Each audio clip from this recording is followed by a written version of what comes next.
I've been sitting on this story for 8 months. I wrote the first draft the week it happened, when I was still shaking, and then I deleted it because it felt too raw and too real, and I wasn't ready for strangers on the internet to have it. I wrote the second draft 3 months later when the legal stuff was mostly settled. I deleted that one too because my lawyer, a spectacular woman named Patricia, and if you've read other posts on this sub, you'll know that spectacular divorce lawyers are always named Patricia. It's a rule, told me to wait. Now it's been 8 months, and Patricia has given me the green light, and I have a glass of very good Malbec and nothing to lose. So here we go. My name, for the purposes of this post, is Vivienne. That's not my real name, but it's the name I've always wished I had, so I'm using it here. I'm 36 years old. I'm a brand strategist, which means I build images for a living. I take something and I figure out what story it's telling the world and whether that story is true and whether it's working.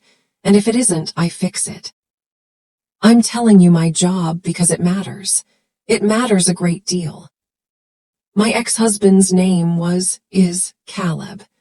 And this is the story of how I found out that the life I had built with him over 7 years was constructed almost entirely of lies, and what I did about it, and why I have absolutely zero regrets. Buckle up, this is a long one, get a snack, I'll wait. Caleb and I met at a brand conference in Chicago 9 years ago.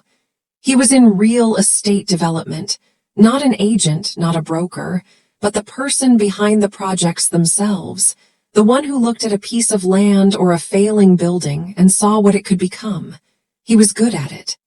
Genuinely, impressively good. He had an eye for potential and a persuasive gift that could walk investors into rooms they hadn't planned on entering and walk them out again, having signed things they hadn't planned on signing. I should have recognized that gift for what it was. I've had 8 months to think about this. I recognized it as charisma. I should have recognized it as a skill that works on everyone, including me, including especially me, because I was 27 and he was 31 and he looked at me the way he looked at undervalued properties, with the specific hungry attention of someone who sees what something could be.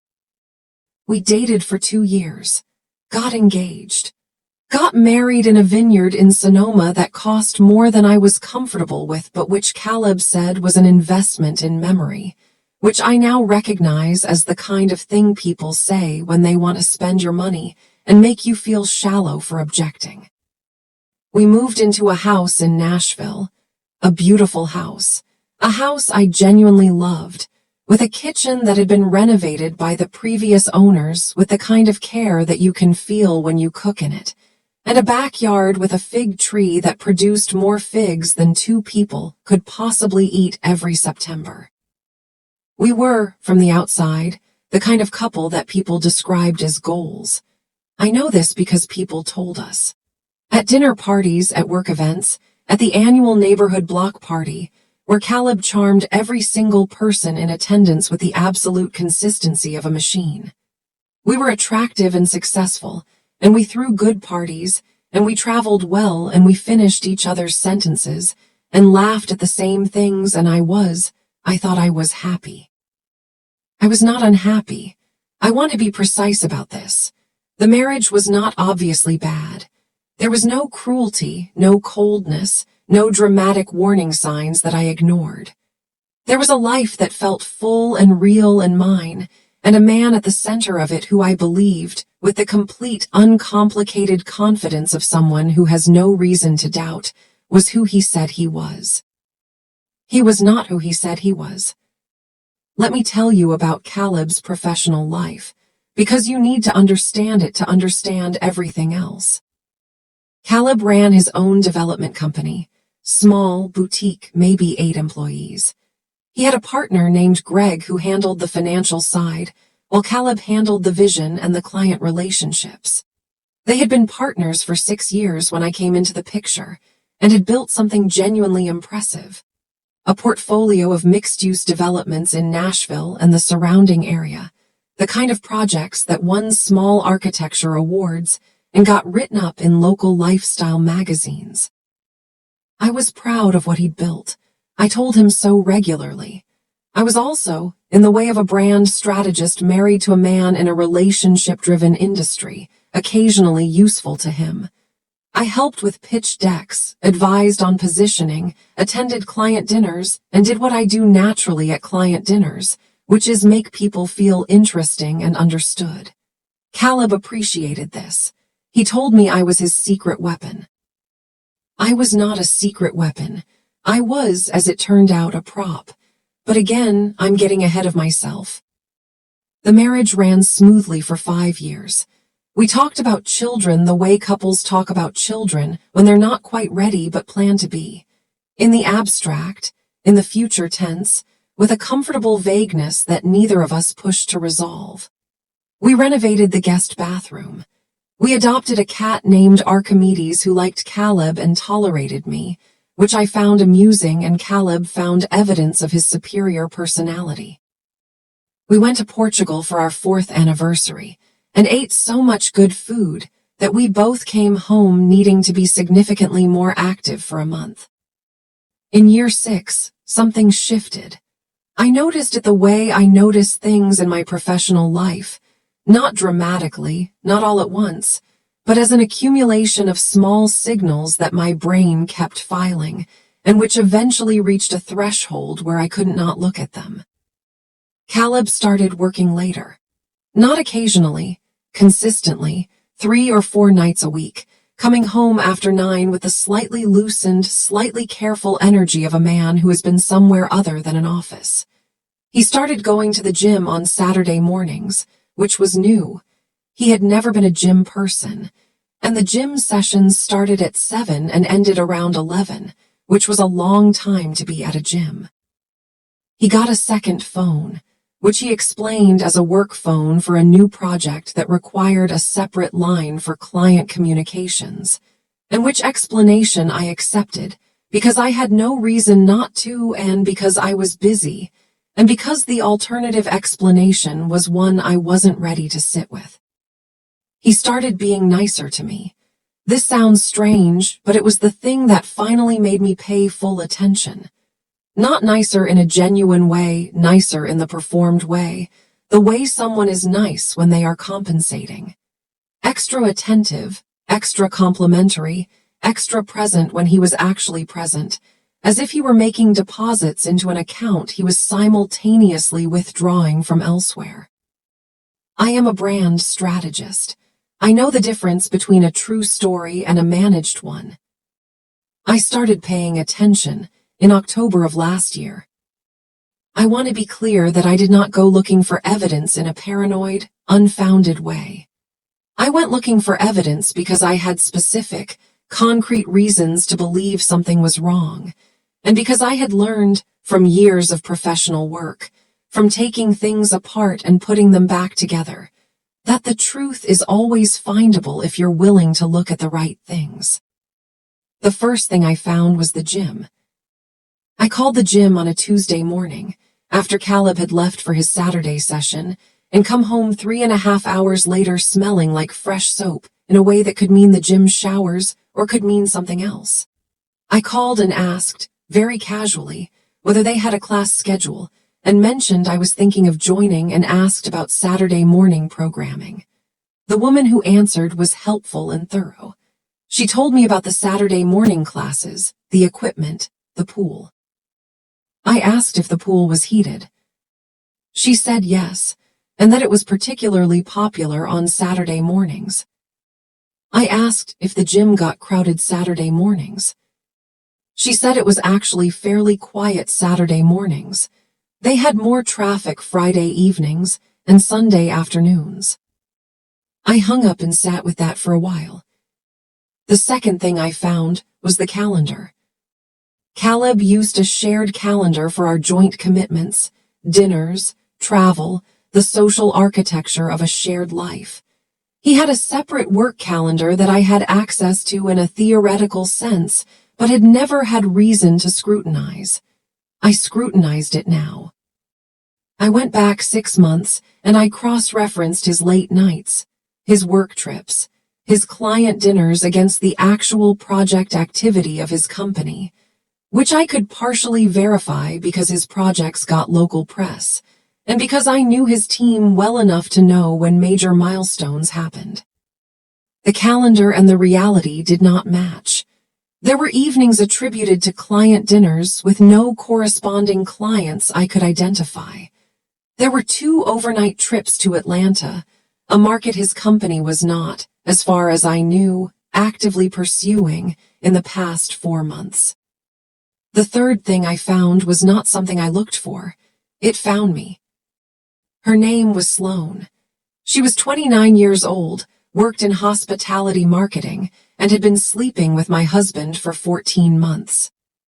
I found out because of Instagram, which is both the most banal possible discovery method and, in retrospect, entirely fitting for a story about a man who had constructed a false image. Sloane was not a secret account, not a locked profile, not someone who had thought carefully about her digital footprint. She was a woman who lived her life on social media with the open, unguarded energy of someone who believed they had nothing to hide, which, to be fair to her, she didn't, because she did not know about me. I found her profile because of a comment.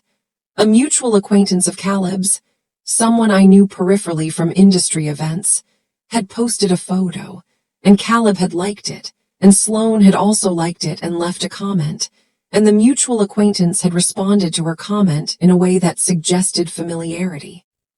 I clicked on her profile out of the idle curiosity that sometimes leads nowhere and sometimes leads somewhere you can never come back from.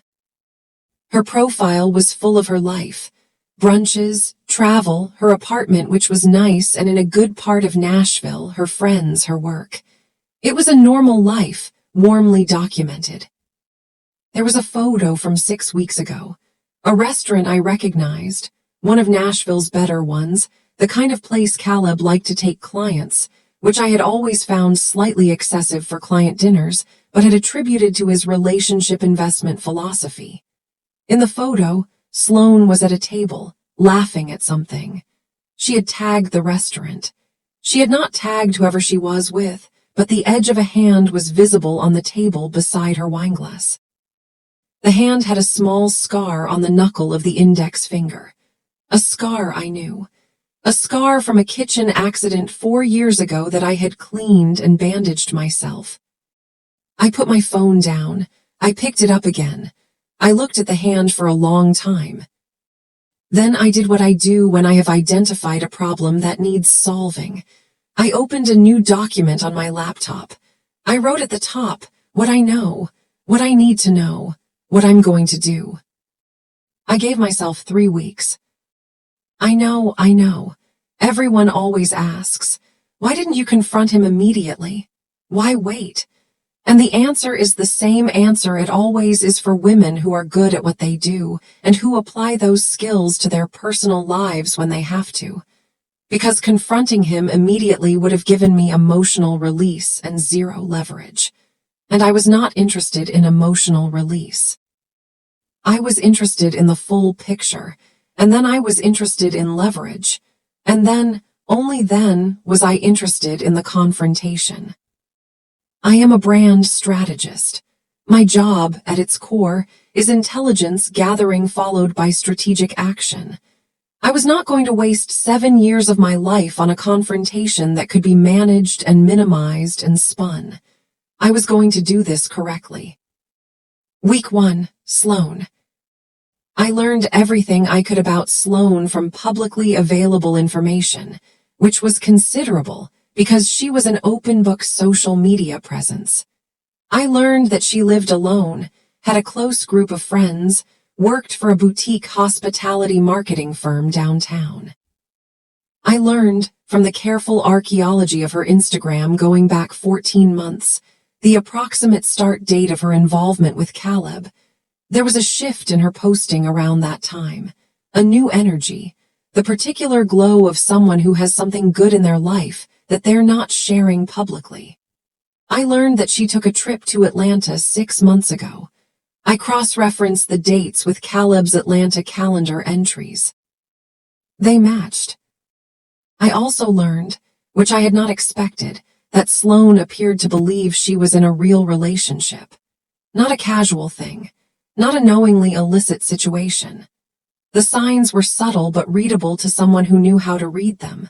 The way she posted about a really good year at New Year's with the warmth of someone who has found something. The way her tagged locations occasionally overlapped with places Caleb had mentioned to me as work dinners. She thought she was his girlfriend. She did not know he had a wife. This changed something in how I felt about her. Not all the way she was still sleeping with my husband, but enough that she moved from adversary to also victim in my mental ledger. I filed that away. Week 2, Greg. Greg was Caleb's business partner, and I had always liked Greg, and Greg had always seemed to genuinely like me, in the uncomplicated way of a person who has no agenda. Greg was 52, divorced, the kind of steady operational mind that keeps visionary people from floating away entirely. He handled the money. He knew where every dollar went. I called Greg for lunch under the pretense of wanting advice on a client project. I had done this before, legitimately, and it was entirely plausible. We met at a Thai place we both liked, and I spent the first 40 minutes being genuinely collegial, asking about his kids, talking about the industry, being the Vivienne that Greg knew. Then I asked, very casually, about the Atlanta projects. Greg's face did something. A small thing, quickly controlled, but I was watching for it. The Atlanta work is still pretty early stage, he said. Caleb mentioned he'd been down there a few times, I said, meeting with potential investors. Something like that, Greg said, and changed the subject. I let him change it, but I had what I needed. Week 3, the money. I am not a forensic accountant, but I had 7 years of familiarity with our household finances and a forensic accountant's eye for things that didn't add up. And what I found, once I started looking with the deliberate attention I had previously not applied, was a pattern of withdrawals and expenses that told a story. Caleb had a personal account separate from our joint accounts, entirely normal. We both did, but over the past 14 months, the withdrawals from that account had increased significantly. Not dramatically, not in one large suspicious chunk, but consistently, month over month, in amounts that were individually explainable and collectively revealing. The gym membership, which I now knew he barely used, was $32 a month. There were restaurant charges in neighborhoods where neither of us had clients. There was a charge from a jewelry store in December that was not a piece of jewelry I had received. I photographed everything. I organized it in a folder. I sent copies to a cloud account Caleb had no access to and to my own email, and to a USB drive I kept in my office desk. Then I called Patricia. Patricia Ackheffer. And yes, I know, yes, it's the same name. I think there is genuinely a pipeline of spectacular women named Patricia going into divorce law, and I am grateful for all of them. Had a corner office in a building downtown, and a handshake that meant business. I told her everything. I laid out the documentation. I told her what I knew, what I suspected, what I could prove, and what I couldn't yet. I told her about the money, about the Atlanta trips, about the jewelry receipt. She asked one question when I finished. What do you want? I had thought about this for 3 weeks. I had my answer ready. I want the house, I said. I want my business assets protected. I want the retirement accounts split appropriately. And I want him to understand completely and permanently what he has lost. Patricia looked at me over her reading glasses. The first 3 I can absolutely deliver, she said. The 4th one, that's up to you. I know, I said. I have a plan for the 4th one. She didn't ask what the plan was. Good lawyers don't ask about things they don't need to know. While Patricia began the legal preparation, I did two more things. The first thing was that I contacted Sloane. I debated this for a long time. I ultimately did it because she deserved to know, and because I was not interested in a world where Caleb escaped this situation having successfully managed two women simultaneously by keeping them ignorant of each other. The revelation, when it came, was going to be complete. I sent her a message through Instagram. I kept it simple. I told her who I was, that I was Caleb's wife, that I had documentation of our marriage, that I believed she had not known about me, and that I thought she deserved to know the truth before I filed for divorce. I attached our marriage certificate. She responded in 40 minutes. The message was 2 sentences. I had no idea. I'm so sorry. I believed her. I wrote back, I know, this isn't about you. We did not become friends, but she responded to every subsequent message from Caleb, and there were several increasingly panicked ones after events I'll describe shortly with a single word. Goodbye. The second thing I did was considerably more satisfying, and it required me to make a phone call to a woman I hadn't spoken to in 2 years. Her name was Diana Chen. She was a journalist, a real one, the investigative kind, who wrote primarily about business and finance for a respected regional publication. We had met through professional circles and had always gotten along well, and I had done her a favor once, a meaningful one, connecting her with a source for a story she'd been working on. She had told me at the time that she owed me one. I was calling in the favor. Diana asked what I had. I told her about the money discrepancies, the investor meetings in Atlanta that Greg had been evasive about, the pattern of expenses. I told her I thought there might be a story about how Caleb's company was representing projects to investors and whether the representations were accurate. Diana was quiet for a moment. How solid is what you have? She said. Solid enough to make you want to look harder, I said. Give me 3 weeks, she said. The dinner party was my idea, and I am not ashamed of this. Caleb and I hosted dinner parties 4 or 5 times a year. They were well-established events in our social circle, good food, good wine, the curated guest lists of 2 people who understood that the right room was a professional asset as much as a social one. Our next one was already on the calendar for the 2nd Saturday in December, 12 people, the usual mix of friends and colleagues and clients. I did not cancel it. I added 3 names to the guest list. I told Caleb they were referrals from a mutual contact, potential clients for his Atlanta work who had expressed interest in meeting him in a relaxed setting. Caleb, whose professional vanity was considerable, was pleased. He asked if I needed him to do anything special to prepare. Just be yourself, I said.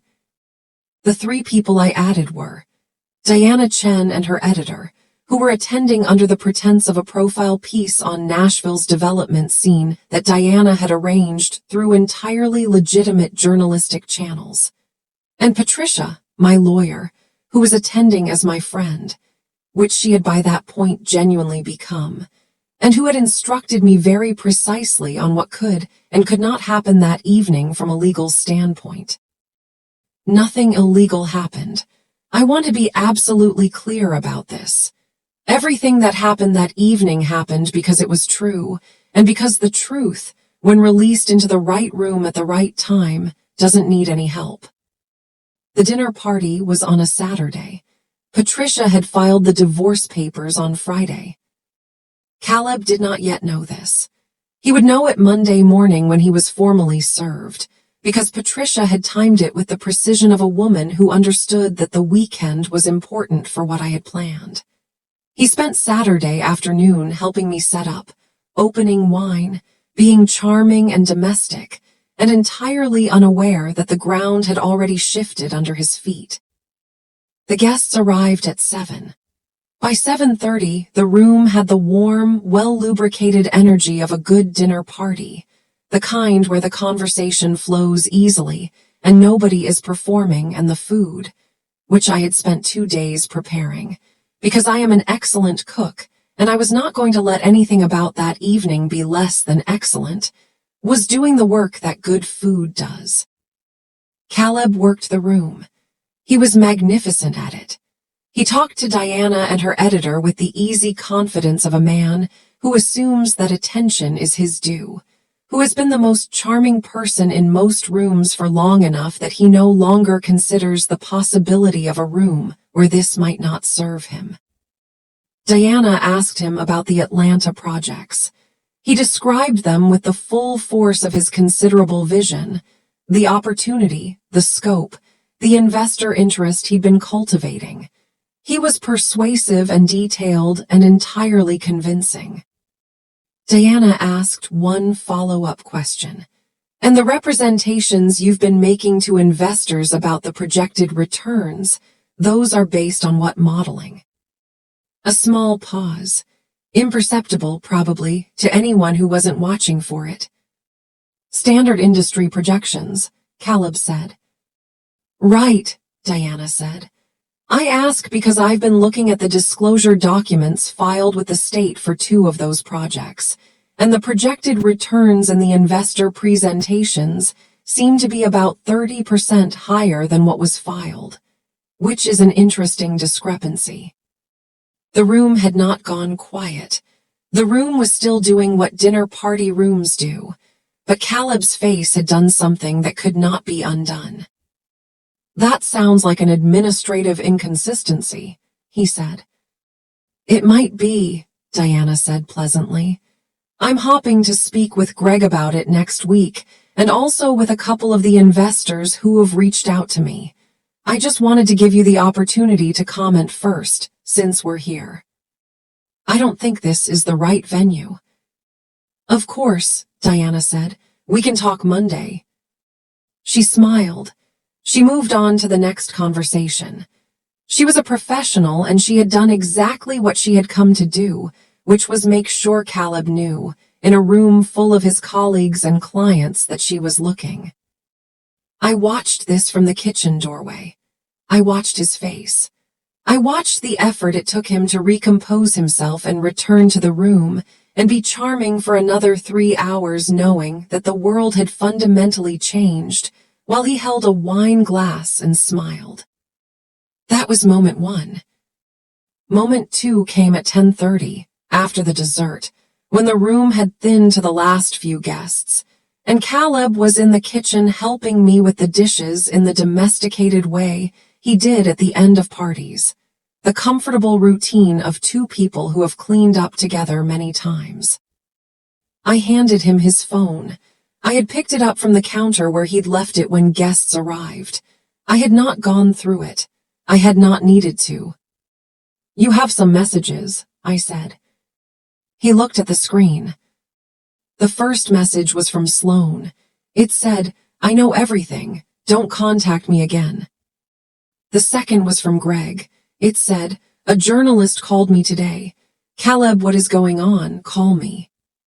The third was a notification from our bank. A joint account transaction alert. A transfer, initiated that afternoon through Patricia's legal process, of funds to a separate account in my name only.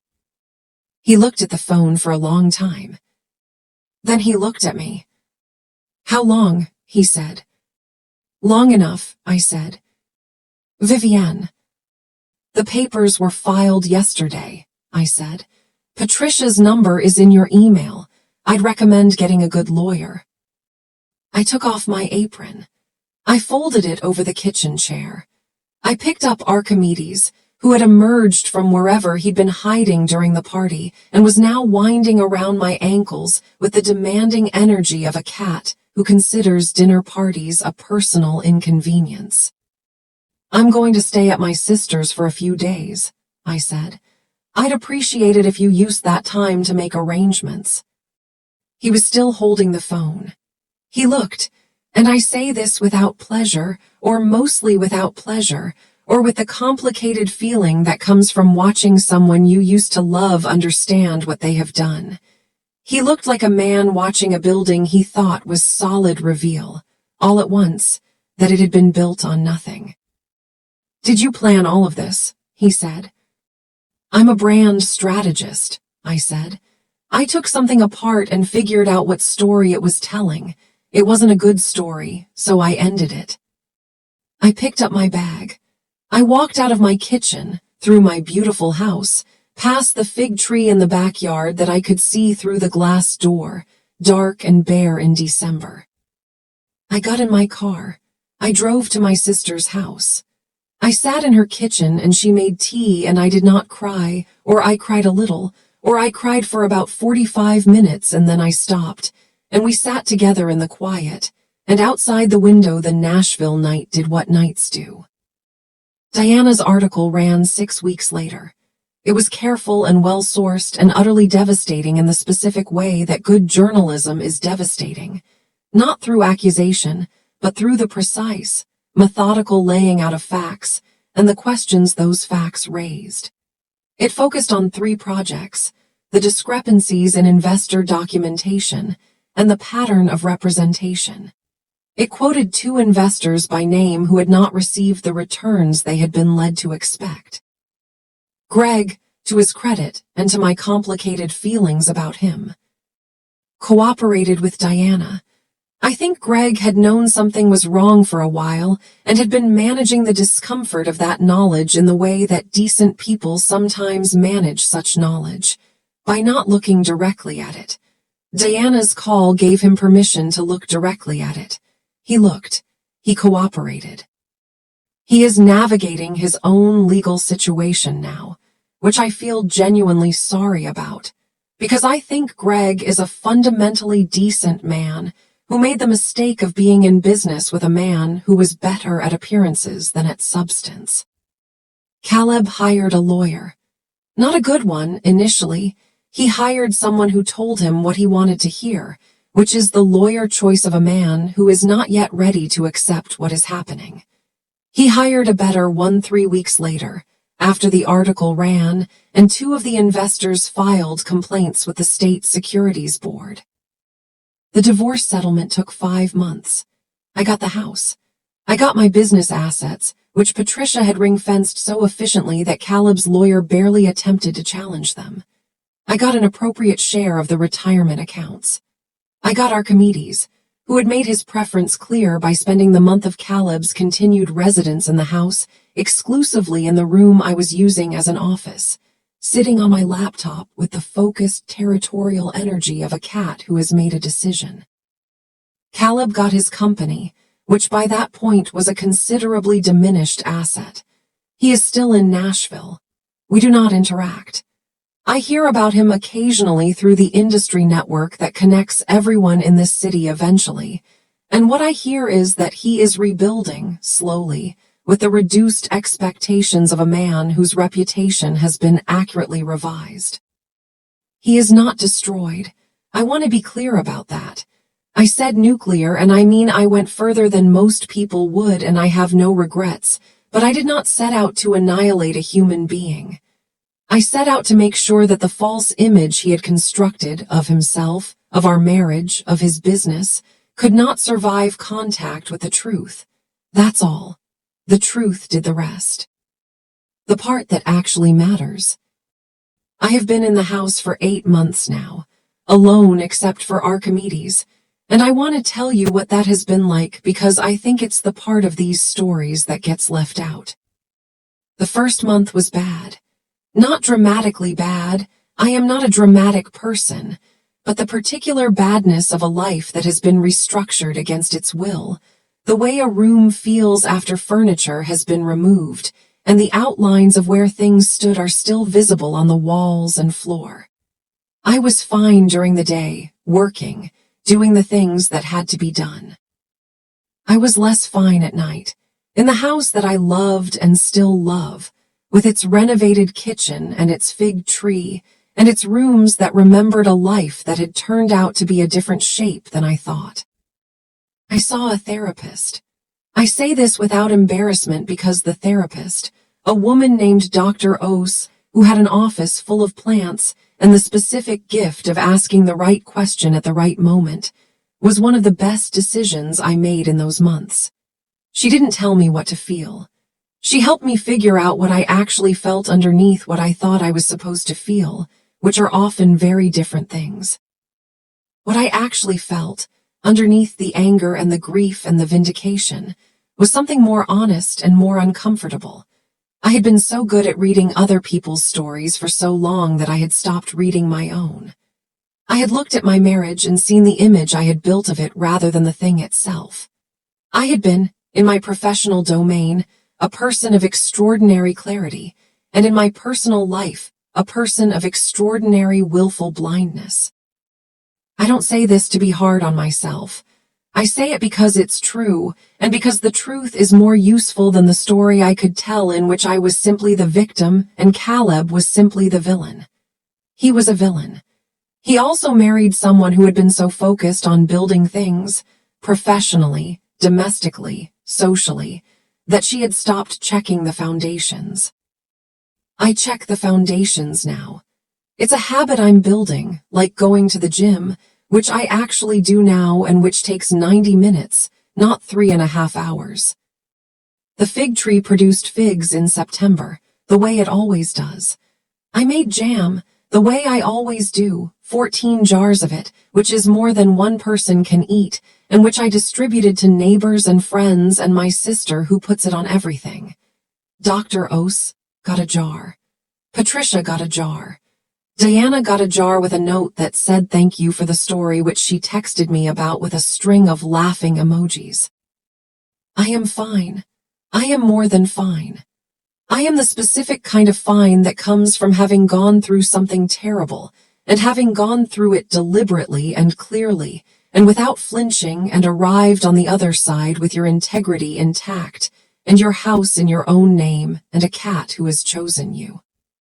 I am starting to date again, slowly, with the careful attention of someone who has learned to look at things as they actually are. I am not in a rush. I have a good job and a good house and a good therapist and good fig jam and the most particular, most judgmental, most loyal cat in Nashville. It's enough. It's more than enough. It's exactly what I built it to be.